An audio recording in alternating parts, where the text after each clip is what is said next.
You ever try to fold a roadmap? I'm having trouble with it too, but I think this one you're going to have a lot more fun with. My name's Dave Chalupsky. I'm with the Ethernet Alliance. We're here at Interop, and we're going to talk about the 2015 Ethernet Roadmap. Well, this is something that we in the Ethernet Alliance put out this year.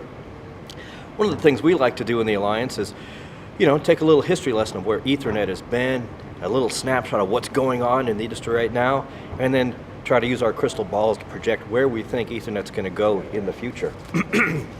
Now, Ethernet Alliance is an alliance membership where many companies who are involved in the Ethernet ecosystem, whether they're suppliers of components or systems or end users, we all try to get together to promote Ethernet and the new technology that's going on there and help get the message out to you. So this little gem here, this Ethernet roadmap, kind of encapsulates what's going on in Ethernet right now. So let's take a look. Unfolding it sometimes is as hard as folding it. All right, you'll notice that like most pieces of paper, this roadmap has two sides. This is no three-sided piece of paper. Now, like any good roadmap, this roadmap actually has a road. And what we see on this roadmap, on this road of the roadmap, is basic speeds and feeds of Ethernet. Ethernet, as we know, is a networking technology originally made for local area networking. How do you connect your mini computer to your printer? Well, its uses have evolved beyond that over the years, let me tell you. So early Ethernet was 10 megabit per second, first standardized in 1983, and over the ensuing decades we went from 10 megabit to 100 megabit to 1 gigabit to 10 gigabit, and then something funny happened on the way to 100 gigabit. We suddenly took a departure from this powers of 10 advancement in the speeds, and we developed both 40 and 100 gigabit at the same time. Now, why would you do that? Well, in the early days of networking, things happened to work out just so that doing everything 10 times faster worked out well with the technology and the needs at the time. But what we see happening in the environment today is technology advances are happening at weird different paces, and that the way people use networks is really diverging into a bunch of different use cases. That's on the second side, we'll get to that. So what happened with our basic speeds and feeds is when we did 100 gigabit, we decided to also include 40 gigabit. And at the time what we were thinking was server networking. I've got some servers in my data center, in my server room, and they're just using 1 gig today, just starting to use 10 gig today. And if the next jump in speed is to go from 10 to 100, that sounds like a pretty big bite to chew. Could be kind of expensive to make that big leap from 10 to 100. Now this is a discussion we were having back in about 2007. So we included 40 as being the gentler way to get to a higher speed, and also standardized 100 at the same time for different applications where the need for speed was there, just go do it. Now, if we keep going down the map, project we have in development right now is 400 gigabits per second. This is in standardization today. But if we look back here, we see some other bubbles going along. We see these 2.5, 5 gig, 25 gig. These are projects going on right now to standardize specific implementations of Ethernet that really map specific use cases well. So 25 gig Ethernet is one that's been in development for about a year now. And really what that's doing is taking advantage of the electrical physical layer signaling that was first developed for 100 gig. So one of our 100 gig flavors of Ethernet we have implements 100 gigabits as 4 independent lanes operating together. Each lane is 25 gigabits per second, and we can bundle those 4 up, so logically it's 100 gig. Well, it turns out that 25 gig lane is such a sweet spot on the electrical technology that it kind of makes sense to use 25 gig as its own port speed in its own right. And that's why we've got 25 gig Ethernet going on right now, and there's certain markets where that really helps.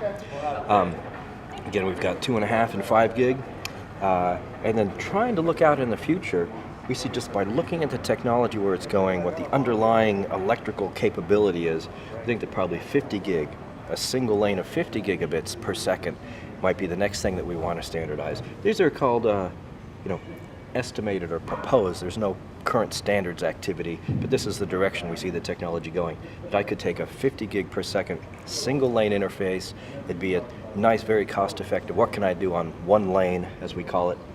But if I also want to bundle that one lane up and use them 4 at a time, 50 gig also can be packaged up to make 200 gigs. So that's how we get these, what are you folks doing now with all these odd speeds? Well, as we get a little closer to the horizon, things might be going 800, 1 tera, maybe 1.6 terabit, or a lot of variables between here and there. So we're not sure how we're going to solve that problem yet. Another thing that's a lot of fun, and when I say fun, I mean fun, about this roadmap is that we've got some roadmaps on individual types of physical interfaces, like your multi-mode fiber. It's used for shorter reaches. Say today our new multi-mode fiber specs do about 100 meters on multi-mode fiber. Single mode fiber, this is where you're using your longer hauls where you might have to go 10 kilometers, 40 kilometers. You're most likely to use single mode fiber. Now twin-ax cabling, this is a copper pair of cabling. It's a very high quality cable, and it allows me to use a fairly simple chip, simple PHY device electronics at the ends and use some low-cost cabling. Our trade-off there is we can only go a few meters, so it depends on what speed we're going. Maybe it's a 5-meter, 7-meter reach. Our twisted pairs, this is really the Ethernet that's been with us and is probably most well known by most human beings on the planet. Anyone who's had a PC in the last 10 or 20 years had an Ethernet port on it that was an RJ45 plug. Depending on when you got that PC, it might have been running 100 megabit, 1 gigabit, and maybe a few coming out with 10 gigabit now.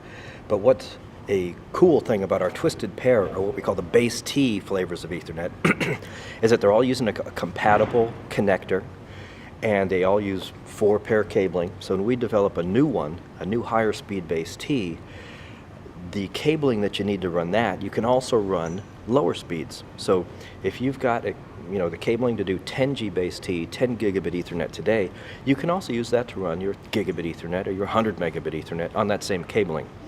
And also on the twisted pair roadmap, we're getting so crazy on twisted pairs that today from 10 gigabits, we're departing in 2 directions. We're going faster. We're developing both 25 and 40 gigabits on base T, twisted pair cabling, and we're also going slower. Why go faster and slower at the same time, you may ask? Well, we're doing 2.5 and 5, and they've got different uses. And that's a good point to flip over the map. And what else do you find here on the back side of the Ethernet roadmap is we're trying to lay out here some of the different environments, the different use cases, end user environments where Ethernet is used. So probably, the longest running, most popular still would be the enterprise and the campus, corporate offices. This is where, corporate lands, attaching your PC to a network so you could use the printer and share a drive. This is where Ethernet's been since the 80s and 90s. And it's still there today.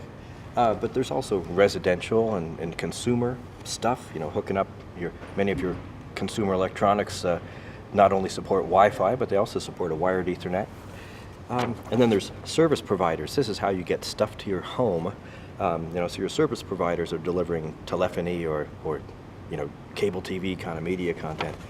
Boom, boom, boom. Let's go back over here to this other quadrant. A real, newsworthy thing that's been going on in just the last few years is the notion of a hyperscale data center. One giant building that may house hundreds of thousands of servers and all the necessary storage and compute that goes along with it. And you know the names here. When you get on the internet, all those cool services you're using, it's all that stuff is stored and powered by someone who's running a hyperscale gigantic data center.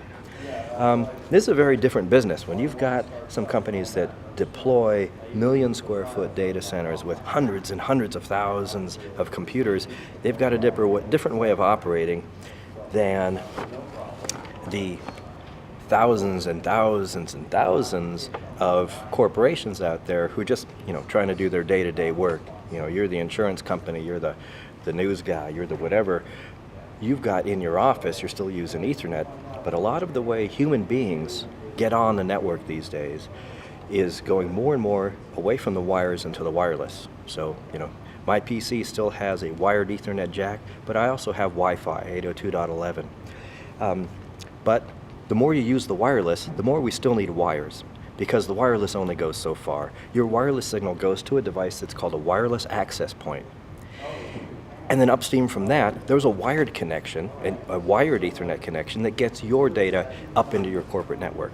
And today that's typically a 1000 base T connection running on, Cat5e cabling. But what's changing is that the wireless is going faster. So Wi-Fi is not standing still. Wireless speeds are going faster and faster, which means the need for the Ethernet backhaul up into the LAN is increasing. So there's a lot of products on the market today that are using 802.11 AC, and they need about a gigabit or more than a gigabit of upstream bandwidth. Well, in the wired world, we're kind of stuck. I've got 1 gig, and then it's a big jump to 10 gig.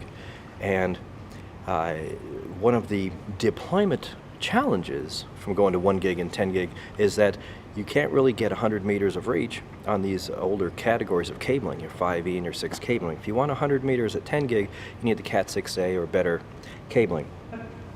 Sort of, reality check here. We're talking about, in many cases, office spaces that are existing buildings, have been around for 10 or 20 years, and that cabling was installed 10 or 20 years ago. It's probably Cat 5e or Cat 6 cabling. In the past 10 years, there's been about 70 billion meters, that's billion with a B, 70 billion meters of Cat 5e and Cat 6 cabling shipped worldwide. Man, that's a lot of cabling. And today, we've got a 1 gigabit speed limit on that cabling. But what we want to do is apply our latest and greatest technology to get more than 1 gig, and we picked 2.5 and 5 gig as kind of the convenient implementation points that also match what the applications need. So that's why, back on our Twisted Pair roadmap, we're looking at 2.5 and 5 gig, so we can get more data bandwidth out of this installed base of Cat 5e, Cat 6 cabling, with the leading reason being wireless access points. Now, once that technology is out there, who knows, people can use it for all kinds of things. Maybe you now have more storage out there, or you want to get your workstation jacked up to the next best speed. Who knows where it's going to go. And I think that's about all I got on the Ethernet roadmap. This is Dave Chalupsky with the Ethernet Alliance. Have a great day.